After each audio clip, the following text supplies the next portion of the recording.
ku qabanay weegi hore Somali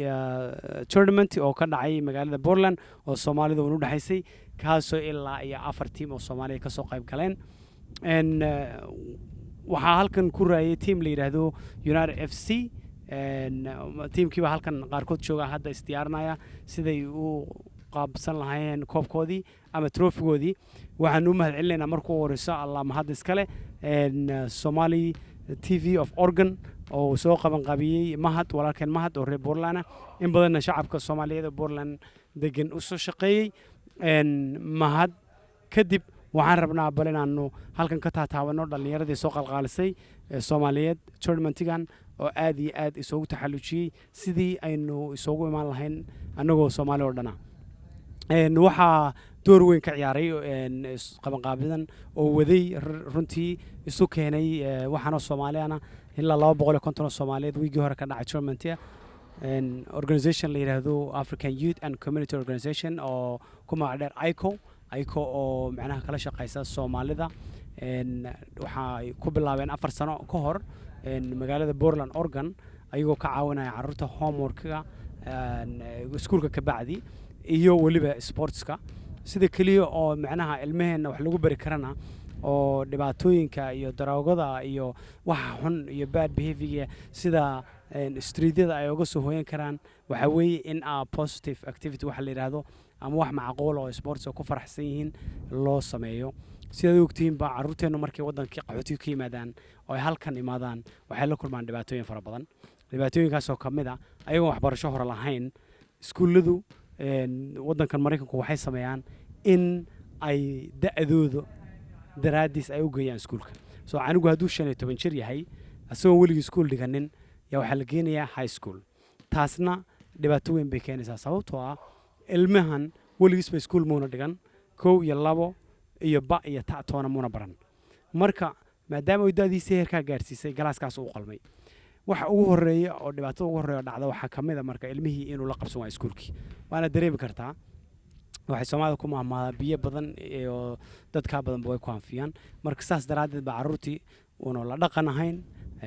una isku luqad ahayn una la mid ahayn baa la dhex fadhiisanaya isla markaa waxa la yiraahdaa drop out baa dhaca iskuulkii carruurtii way ka tagaan iskuulkii ilmuhu ka tagana waxa weeye mustaqbal kuma lahaanaya wadankan saan ognahayba carruurtani waa lafdhabarkii ummadeena Soomaaliyeed iyo qoomiyad walba marka waxaan isku daynay 4 sano ka hor inaanu ilmaha isu keeno markaan bilownayna waxaan ku bilownay 6 carruur oo markaa iskuulka ka tagay 6dii baanu u sameynay wax la yiraahdo homework ama sports activity oo free ah marka sportski tusnay waxay dabceen oo ka heleen macnaha abaabulkii isla markii waxaan sameynay iskuul walba dhowr qof aan keenay si ay u caawiyaan carruurtii homework uga caawiyaan runtii waxaad dareemi kartaa ilmahan maadaama iskuulba ka tagay ma bale khibrad iyo macnaha fikrad wax ku baro carruur kale markii noo yimaadeen waxay yiraahdeen ma bari karno sababtoo anaga waxbarasho u baahan waxaan marka dantu noo kaliftay inaanu carruurtii wasaan rabnay markaas ah inaanu ku celino iskuuladii wasaaradda waxbarashada Mareykanka kala hadalno oo loo yaqaan Portland Public Schools oo halkan markaasaan waxayna siiyeen ogolaansho inaan carruurtii dib ugu celino ogolaanshada kadib yaa waxay bilaabeen ilmihii inay waxbarashada sii wataan carruurtii homework iyo organization ay sii caawiyaan markii sidii arrintiisa u socotay yaa waxa bilaabatay carruurta jaamacadda ku jirta inay noo imaadaan oo caawiyaan carruurta high schoolka carruurta high schoolkuna carruurta middle schoolkuna carruurta dugsiga hoose kadibna ay bilaabaan sports ama wixii loo yaqaanay kubadda gacanta kubadda lugta iyo orodada oo loo yaqaan track and field markaas maadaama aan ku guuleysanay dhinaca carruurtii waxbarashadoodii oo iskuulkii isku daynay inaanu carruurtii keenno waxaan ku xijisiinay inaanu sameyno wax la yiraahdo tournament ama se isukeenka dhinaca soccerta oo Soomaaliya soccer tournamentiga ama basketball tournament oo kaliya Soomaali ma ahane muslimiin iyo Afrikaan badan ay ka soo qayb galaan kadib waxaan furnay meel la yiraahdo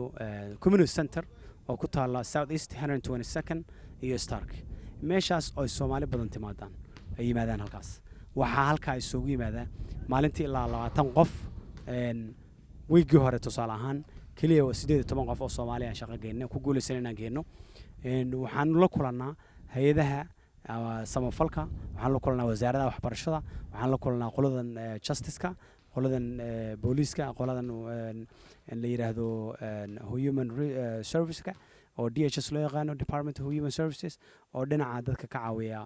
cuntada iyo nolosha kale oo nawaaxiga iyo waliba qolooyin kale oo dhinaca guryaha qaabilsan marka waxyaalo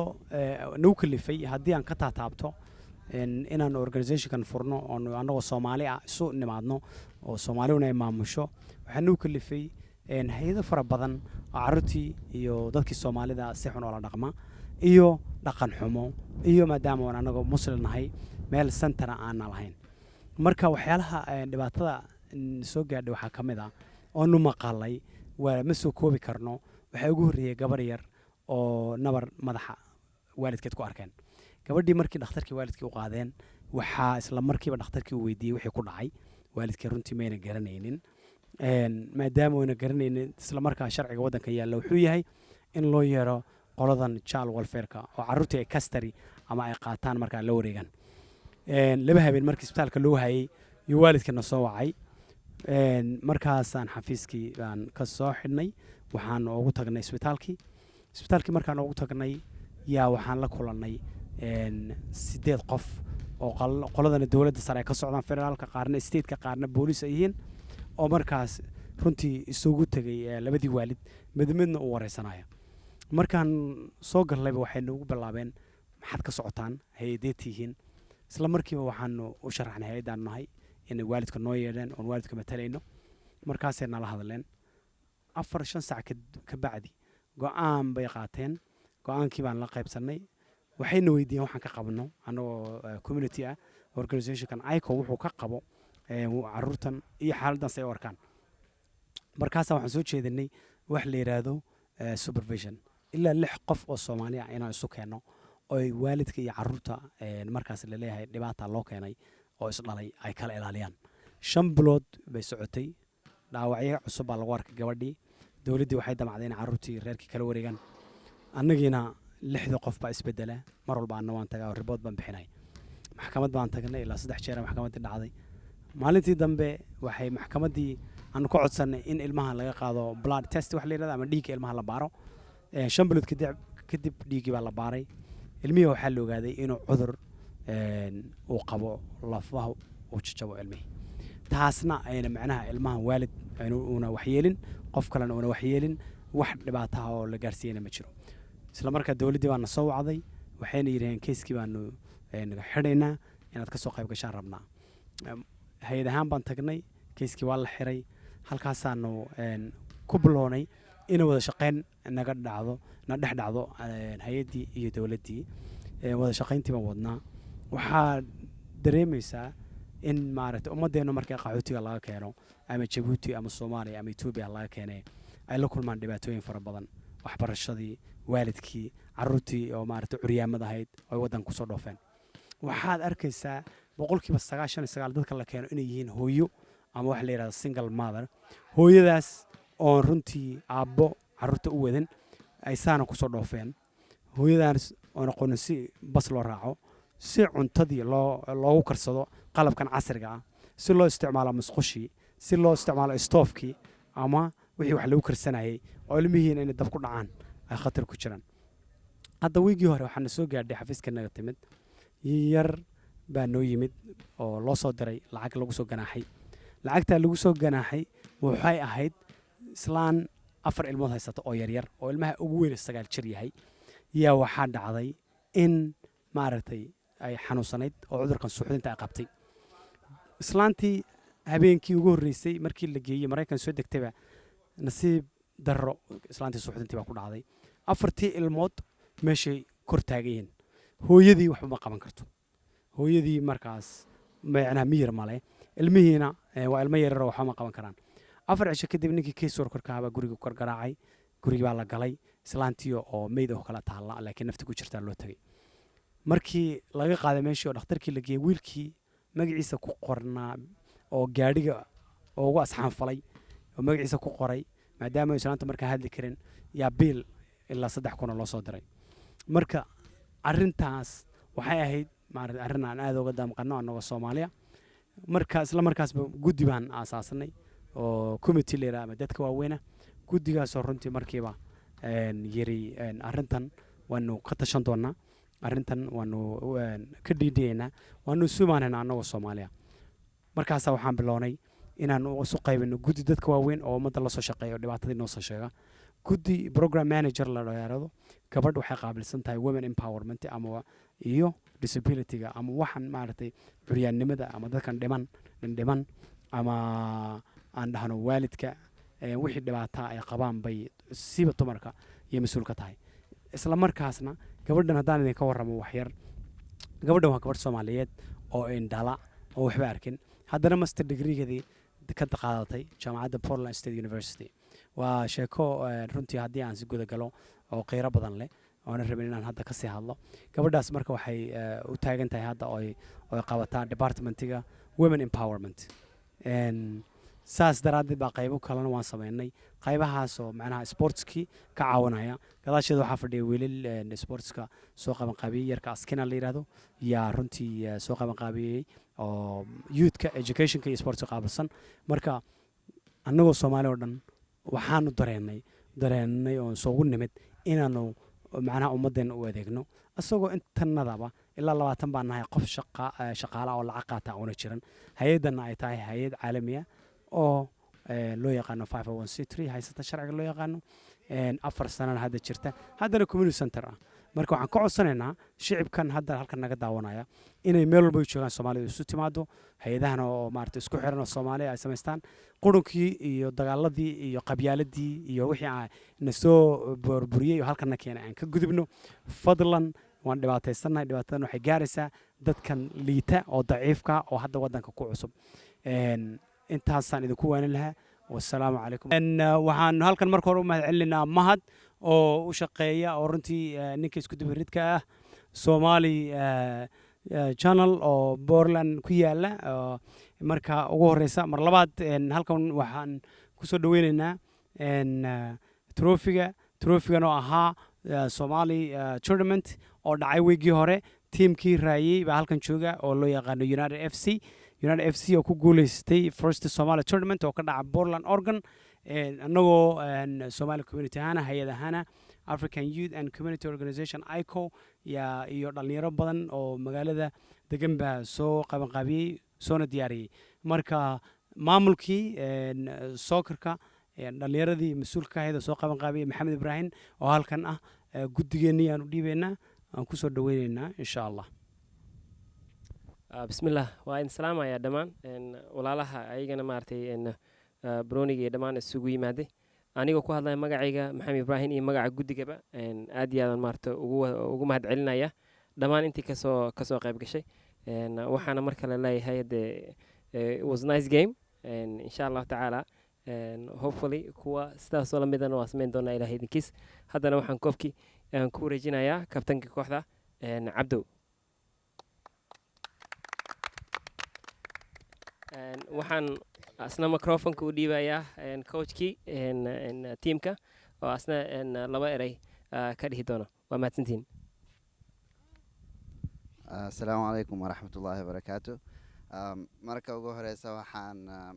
mahad ugu celinayaa ilaahay ka sikana waxaa mahad u celinayaa idinka oo soo qaban qaabiseen iyo adiga oo imaaday meeshaan iyo teamkayga oo dhan qaar kuwaan meeshaan joogaan iyo kuwaan oo inta joogin sidaasoo kale waxaan mahad uga celinayaa ICO oo soo qaban qaabisay anagana maaragtay sponsor garaysay ICO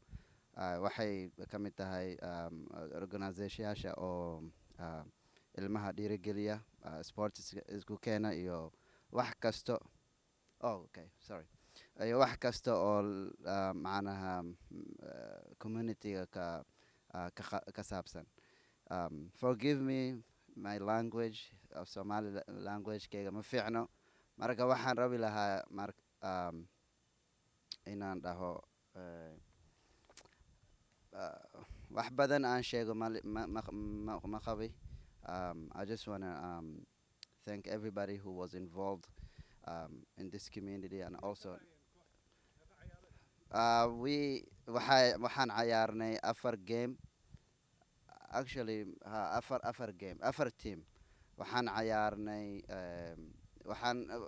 hal bareejaan galnay laba waaraynay finalka saas kusoo baxnay markaas finalkana waxaan la cayaarnay dalo f c marka dalo aan karaynay rigoreala u kala tagnay 2-2 then we went to penalties and then we won 6-5 that's man okay so marka insha Allah mahadsanidina assalaamu calaykum waraxmatullahi wabarakaatu mar kale aan kusoo noqdo hilmaan hadal kuma jiray soomaalida dhihi jirtay waxaa ayagana maarata si guud iyo si gaaraba loogu mahad celinaya dhammaan qabanqaabayaasha iyo dadkii isku soo abaabulay waxaa ayagana maaratay aan u mahad celinayaa raggii igala midka ahaa guddiga uu ku jiro sid cali uu ku jiro farxaan iyo jamaal dhammaantaas raggaas oo ayagana maaratay howl weyn kasoo qabtana way ku mahadsan yihiin firfircoonida iyo waxqabadkoodaba waxaan rajaynaynaa mar kale in sidaas oo kale la isugu keeno dhalinyaradii loona sameeyo tournament sidaan oo kale ah haddii ay noqon lahayd mid indoor ah ama mid outdoor ah waa mahadsantihiin inta kaloon ka iloobana waa dee raalli ka ahaanayaan asalaamu calaykum mahado waxyar haddaan dhalinyaradan kaaga warramo 2 daqiiqo siis walaalo waxaa dhalinyaradan waxaa weeye romaral waxaan inagu Soomaali u naqaanaa in macnaha runtii ay matalayaan magacii ama wajigii Soomaalida oo Portland Oregon ay yihiin Soomaalidan statekan Portland degan dhaliilo badan bay leeyihiin sida kala goonaanta aan isku xidhnayn hase ahaatee hay'adaha anagu waxaan matalaa inaan Soomaalida oo dhan isu keeno marka teamkan aad arkaysid khayrlaasi 2 coach baa halka ka muuqda coach Askina oo also youth education program manager ah organization oo halka taagan oo kala qaba iyo coach Nur oo runtii aad isugu dhabar jabiyay inuu macnaha ilaa 4 sano la soo dhaafay la shaqeynaa organizationka waxaanu isku daynay in macnaha caruurtan ay sameeyaan wax activity oo positive ah caafimaadkooda u fiican waxbarashadooda u fiican sababtaana waxay dhalisay in macnaha caruurta qaarkood ay macnaha ay helaan ilaa heer jaamacadood ama dhinaca ciyaarta ku helaan iyo asluubta ama dhinaca ku helaan waxbarasho ahaanta sababtoo after school programka waa isla markaas iskuulku dhamaadaba caruurta waxay ka qayb galaan homework ka bacdina sports ka qayb galaan marka time ay macnaha waxaan ku sameeyaan ama streetkii jid ku maraan runtii maba helaanba taasna waxaan u mahad celinaynaa guddiga isu keenay oo soo qaban qaabeeyay oo macnaha ayagoon magac ku soconin haddana Soomaali ahaan ku socda waa markii ugu horeysay oo ka dhaco Somali tournament magaalada Portland Oregon taasna waxaan ugu mahad celinaynaa teamkii ugu horeeyay oo qaatay oo loo yaqaan United FC teamkaas oo runtii macnaha history gali doona historygaas oo ah Somali tournament Portland Oregon teamkii ugu hor qaaday teamkan Seattle bay aadaan isteedada kale tagaan way ka soo qayb galaan waa team daayir ninka ugu weyn inuu 19 jir yahay mustaqbal leh marka insha Allah waxaan rajaynaynaa inay guul gaaraan oo ay macnaha meel ka wanaagsan meeshan gaaraan Soomaalidana waxay ku daydeen runtii in ay ayagoo kala matalaan dhalinyarada hadda ay la ciyaareen waxay kala ahaayeen Dalo FC waxay kala ahaayeen Walaalow FC waxay kala ahaayeen Jireer Weyn afartaa team oo United FC ayaga yihiin yaa runtii maaragtay aad u ciyaaray sababtoo nimankan waxay ku raayeen waa disciplineka ama kala dambeynta ama macnaha niman isku xiran oo coach iyo hay'ad iyo macnaha Soomaalnimo iyo magac ku socda yihiin marka intaasan ku soo gabagabeynaya anigu barnaamijkii haddii aan chance siinayo qof inuu ka hadlo 1 daqiiqo oo macnaha dhalinyarada kamid ah inuu hadlo ama coach Nur baan u dhibanaa 1 daqiiqo السلام عليكم ورحمة الله وبركاته هلكن وحن محدن علنا يا إن تي في جا سومالي channel أو نوصل دوبي مانت بورلاند ما شاء الله إن تنكله وحن هاد علنا يا جدية ده سيد علي محمد إبراهيم يو فرحان جامع جمال ما شاء الله سيد نوصل دوبي معناها ومركي وجهري أو aan qabano Portland Oregon waa maalintii ugu horeeyay ay aad nagu soo dhaweeyeen insha Allah hadana waxaan ku wareejinayaa kabtanka Cabdow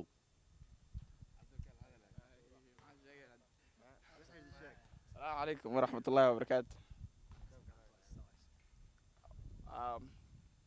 tournamentiga Portland ka dhacaada ugu faraxsanahay inkastoo ahaa tournamentiga ugu horeeyay